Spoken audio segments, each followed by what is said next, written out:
looking at footage taken last week in Southern California. No, not earthquake footage, it's video of a car.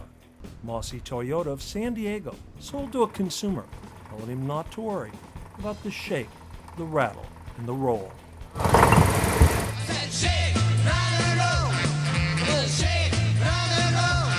I need help. Meet John Purrs. He lives in San Diego and has been a worker for 22 years at the same large retailer. In February 2007, he went to Mossy Toyota looking for a car.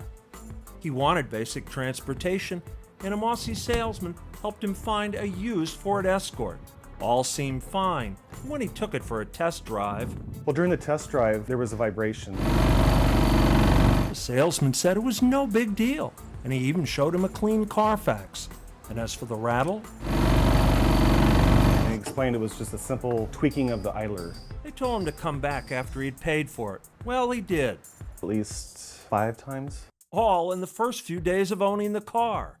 Then Mossy broke the news. These cars are prone to shaking. That's the way it is. So, after 2 weeks, John went back to Mossy and told them. Please take the car back. The Mossy response? You can't return the car. But he didn't give up. He kept going back. Frustrated, he hired an expert to examine the car. And guess what he found?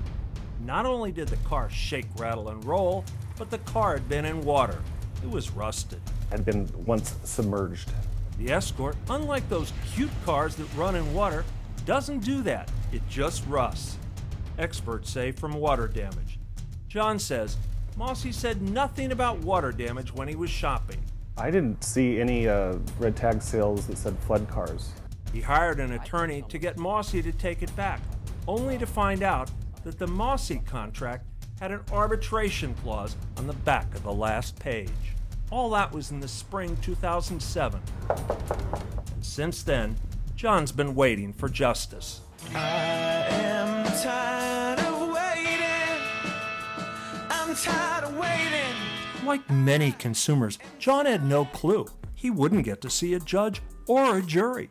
And if he had gone to court, the entire ordeal could have been over years ago.